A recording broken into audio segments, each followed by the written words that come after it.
You want to click the settings button at the top right of the screen. Then on the product settings, click on the payments option.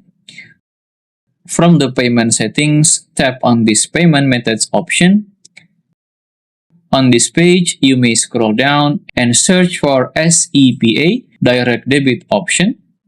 After you find it, click on the SEPA option, or SEPA, we can call it, to open the sidebar, and tap on the Enable button.